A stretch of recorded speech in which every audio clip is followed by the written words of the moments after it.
can I get for you, sir? Let me get one of them titties to go, a side of and a cup of them lips.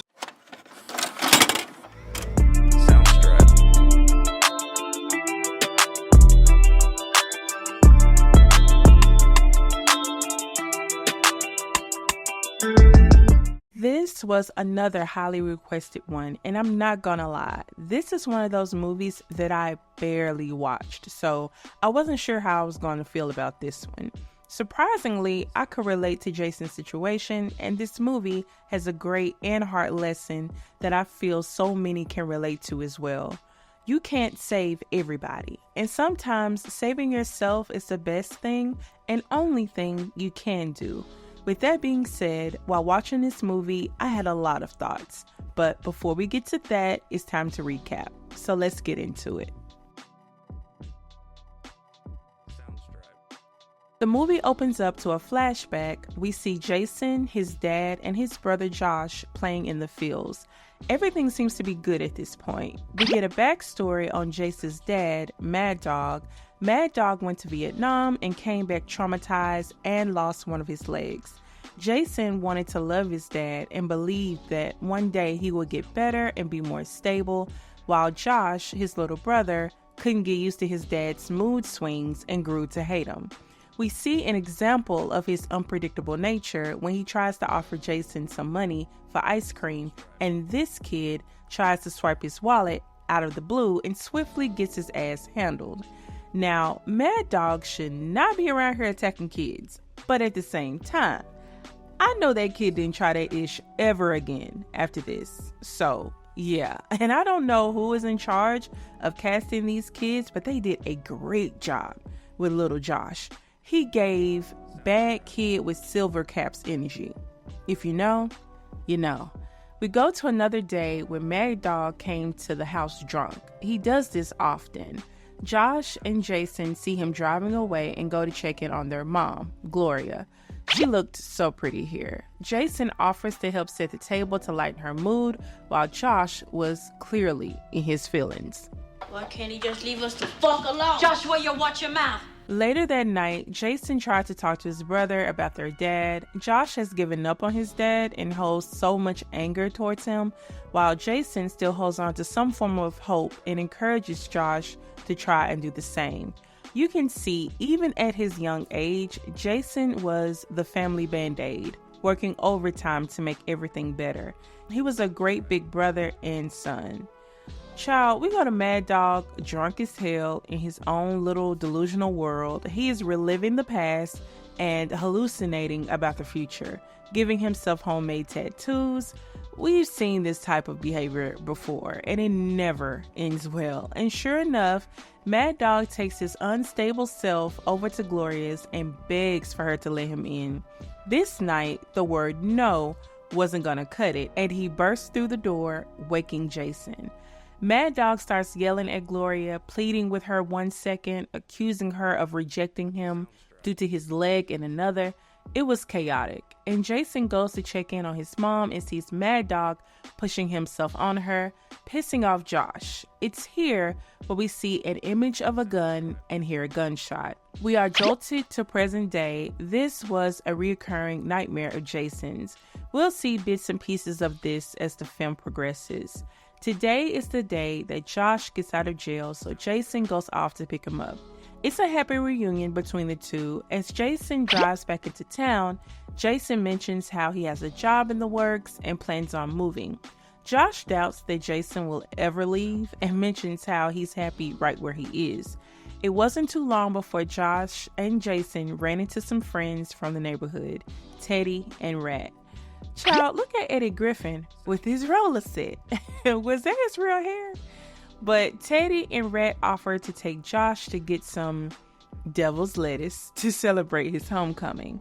Now, Gloria has set up this surprise welcome home party for Josh at home. By the time Josh showed up, he was high and drunk out of his mind. It was bad. Really bad. Teddy and Rat just eased on out the house like they had nothing to do with it. Jason helps Josh get in bed and pretty much forces him to go to sleep. He goes back out to save the party, turning it from a failed welcome home party to a simple get-together with family and friends, doing what he does best, being the family band-aid. Jason has another nightmare flashback that night as well. The next day, as he and Josh are playing basketball, Josh asks him if he was up early due to his nightmares and claims he doesn't have nightmares anymore. Jason tries to encourage Josh to do the right thing and stay out of trouble. Gloria was able to get Josh a job at the supermarket where she worked. Now, Josh wasn't excited about it and felt like working a regular job wasn't him. Honestly, with his track record, I wouldn't refer him to any job, especially one where I work. It's a huge risk. But at this point, Gloria wants to give him a chance. We'll see how this works out in just a second. Jason works at an electronics store, and Jason's manager informs him that he's been offered an assistant manager position at another store, and Jason's excited about it. And then we are abruptly introduced to this guy and this sermon. Let me tell you about shit. They got shit in the world, shit that travel and they stick to you and it grows in your mind. That'll clog up your mind and make everything nasty. Message. After work, Jason goes home to check in on his mom and tell her the good news about his new position, but he finds her out on the porch looking distraught. Turns out, Josh stole money from one of the registers. Gloria was an assistant manager for 7 years, and in those 7 years, her register never came up short. And in one day, her son completely destroyed her good track record. And in one day, my child took my 7 years for $10. At this point, Gloria is starting to give up on Josh, and I can't blame her. Eventually, you have to accept people for who they are.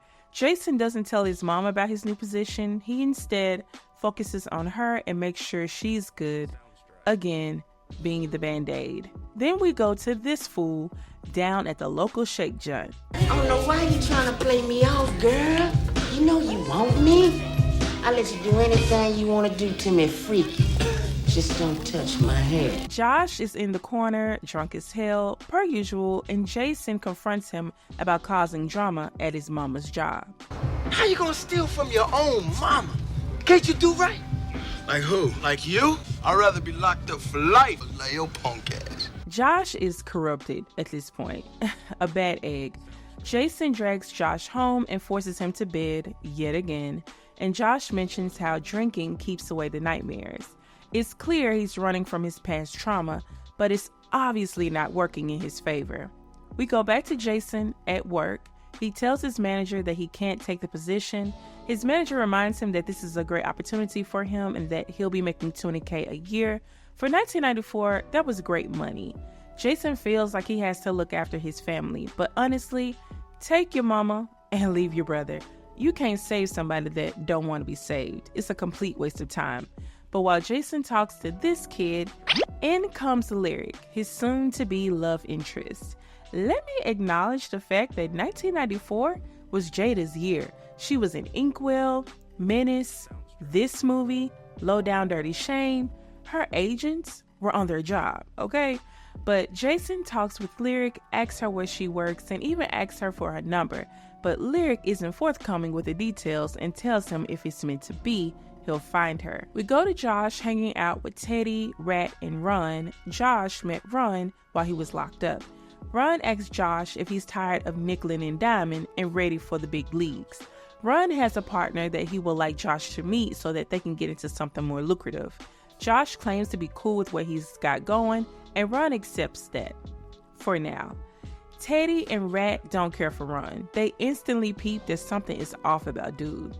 Soon after, Jason pulls up to check in on Josh, and Jason asks if he's applied for work that day, and Josh lies and says he's been putting in applications, but seems like nobody's trying to hire him due to his past. And child, peep these hairstyles. This is so southern coded. This reminds me of my older cousins in the 90s. They were so fly. Anyway, Rat goes off with Jason to get a bite to eat. We go to Lyric working at this restaurant. These guys try to say something funny, and it ends badly for them. We just gonna be stopping with the Mother Teresa thing and start giving it up to the brothers. No, Jelly, you absolutely correct.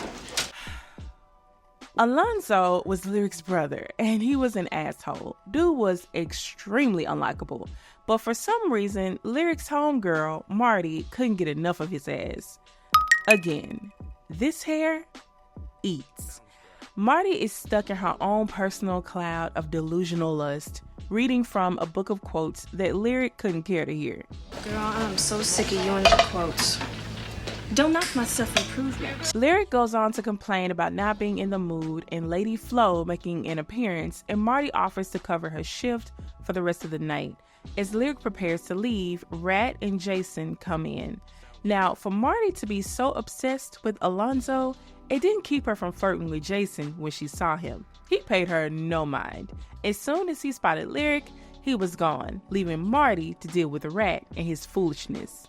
Let me get one of them titties to go, a side of ass, and a couple of them lips. Well, I'm sorry, sir, because they don't have none of that on the menu. Outside, Jason attempts to sweet-talk Lyric. He asks her where she's headed and even brings up her saying that if it was meant to be, he would find her, and revels in the fact that it looked like that happened, and he was really feeling himself. Don't you know that bus ain't gonna be on time tonight, girl? So come on, let me get you a bus. Well, I guess it wasn't meant to be. And Jason wasn't going to take this as a fact, so he goes in to grab his keys from Rat and roses from this couple. I get $20 for these. Hell no, not my roses. $20, sell them, baby. But you just gave me these. Thanks. So, You Indian giver? I hope that wasn't their first date. Anyway, just as Lyric gets off the bus at her stop, Jason pulls up in his truck. Lyric still didn't want to entertain him, thinking he was a gangster. For all I know, you a gangster, and I don't ride with no gangsters. I got a job. I sell TVs all day long. Sold you ones, matter of fact. I ask you, is that the life of a gangster? These accents are bothering me. I'll save it for the final thoughts. But Lyric makes it home, and Jason gets out of the car to finally approach her how he should have from the get-go. This approach works, and Lyric agrees to a date with him. Before he leaves, he offers her the roses he stole, but she takes only one and saves it. The day of their date comes, and they meet at this old, unstable bridge. Child, Lyric wanted him to climb these pegs to get up there. Listen, I am not about to risk my life for this date. Ain't no way, but he takes his little self up there. Lyric mentions a bus going down freeway and how we never know where it's going. It's clear that Lyric is looking to escape Houston and her current surroundings. She also mentions that this is the best place to watch the sunset. I ain't never really watched the sunset before. Child. Anyway, this date ends well. We go to Jason and Gloria talking. Jason asks her advice on where to take Lyric. His mother realizes that if he's asking her anything of this nature, he must really like her. Gloria tells him about the time their father took her on a picnic and how it made her fall in love with him.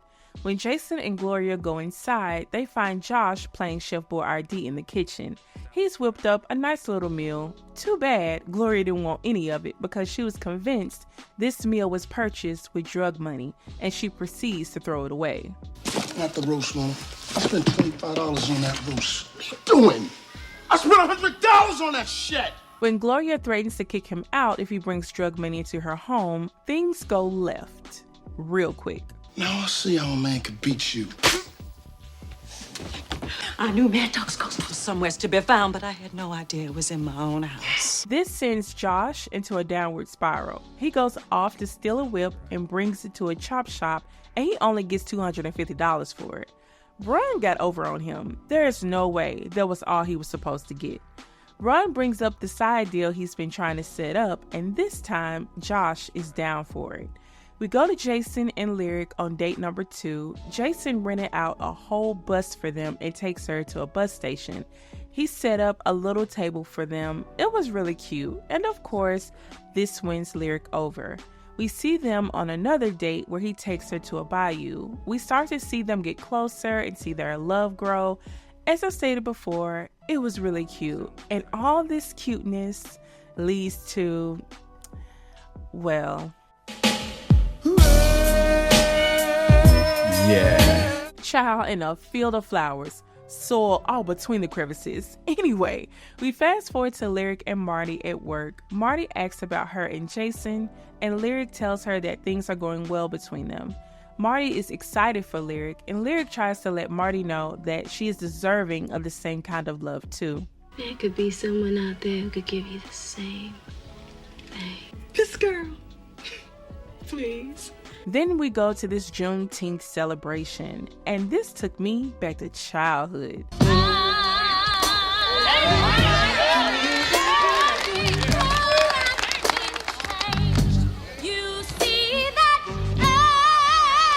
Listen, the choirs ain't choiring like this no more, baby. Let me tell you.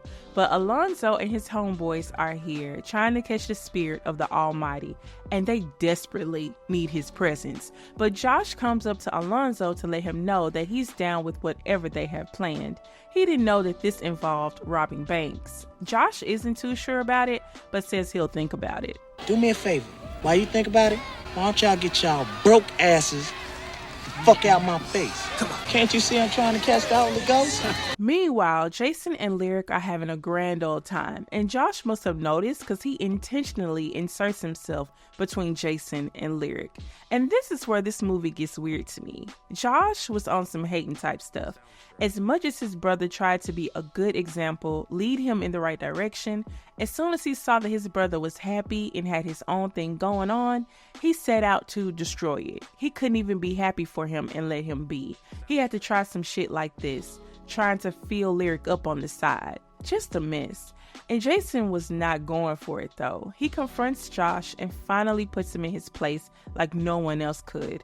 And another thing, now that someone is finally putting Josh into his place and not gentle parenting his ass, Rat and Teddy try to break it up. Yo man, you know he out there. That's your brother. He sure wasn't acting like his brother 10 seconds ago. And then we get another sermon. Love is a hurting thing. Sometimes you gotta fight for it. Love will tell you, I dare you to cross that line. And you got to say, I do dare. Message. For some reason, Jason and Lyric end up at the electronics shop where Jason works. And they... Ciao.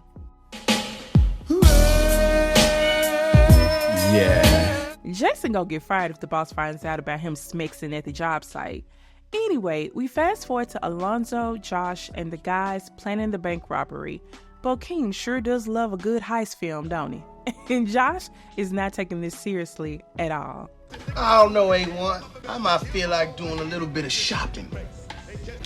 How about shopping for this cat?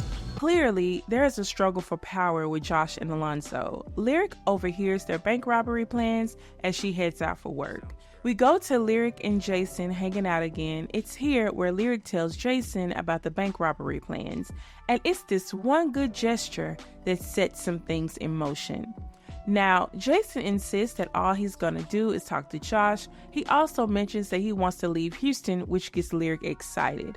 Lyric would like to leave the next day, and Jason promises to make that happen. The next day, Jason catches up with Josh to confront him about the bank robbery plan. You think you man enough to rob a bank? Bitch, what's... Child, why did Josh try to play in Jason's face? You think I'm that stupid? Obviously. Jason tries to give him the benefit of the doubt, but at this point, he should know better. So we go to the bank robbery, and tell me why Josh showed up late and drunk out of his mind.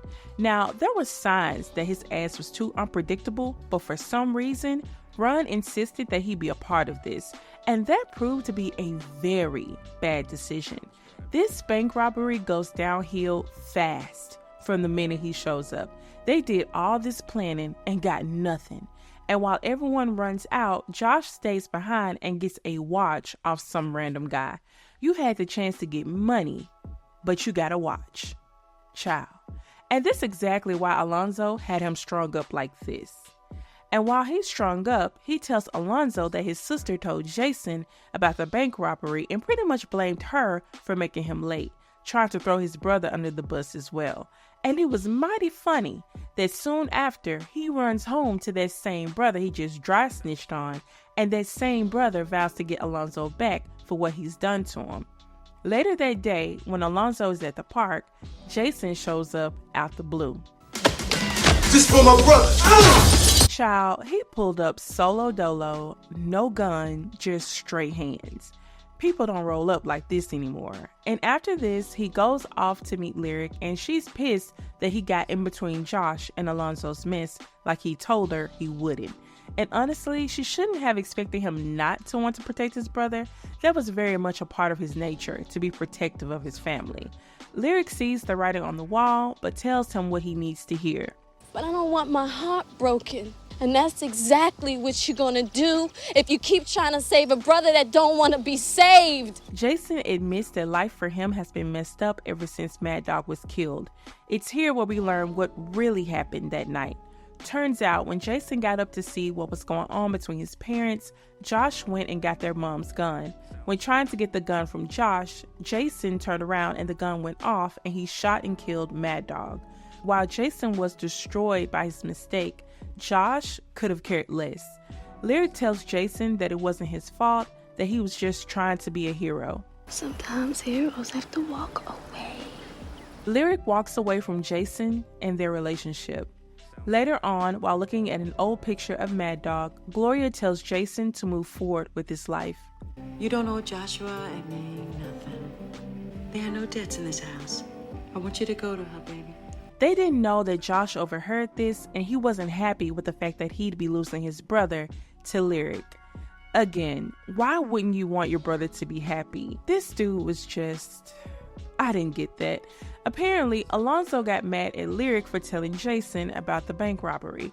Marty encourages Lyric to reach out to Jason and make up. The wards ain't full of Jasons. What you found was quiet in a world full of thunder.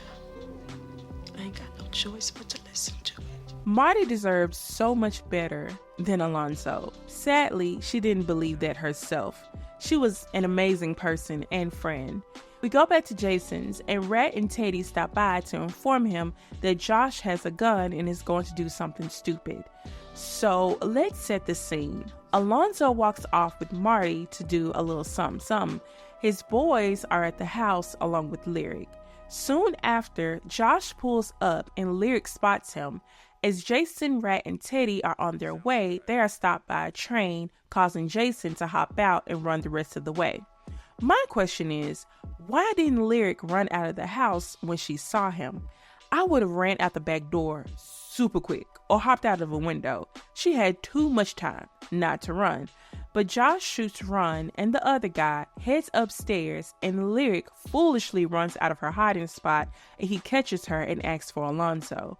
Jason arrives at the house soon after, just in time to hear Josh threatening Lyric and questioning why she's taking Jason away from him. Josh was so damaged. Ah, do you come? You seen them two niggas I got downstairs? Yeah, I seen it, man. How'd you get it? While Jason tries to get through to Josh and get him to let Lyric go, Jason finally tells Josh his true feelings. This shit is fucked up. I'm telling you shit, Josh. I don't need this no more. And while they're arguing, of course, Josh's gun goes off and he shoots Lyric. Jason is so distraught over Lyric that he completely ignores his brother and takes Lyric downstairs. At this point, Josh realizes he's fucked up beyond repair and takes himself out.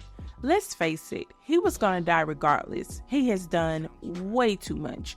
We get another flashback of Jason, Josh, and their dad and see Jason on a bus with Lyric finally getting out of Houston.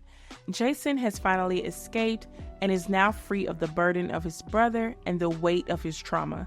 And that's the end of the movie. And here are my final thoughts. Like I said before, I feel that this is a movie that everyone can relate to in a way. We've all had people in our lives that just couldn't get it right, whether it was a parent, sibling, significant other, or even a child. I felt bad for Jason because he genuinely wanted things to get better for his family. He worked so hard to make things okay, to make sure everyone was good, even considered not taking a promotion to stay behind and look after his mother and brother.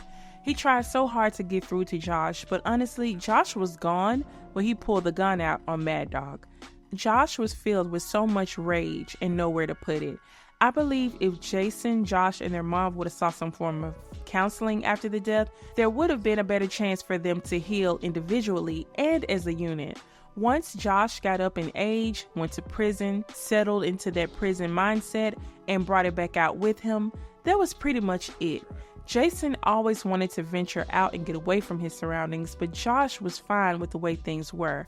If you are the type of person who thinks outside the box, loves to experience new things, new people, and places, the last thing you should do is tie yourself to people who are fine with the bare minimum, because eventually they will tie you down too, making you feel guilty for wanting more.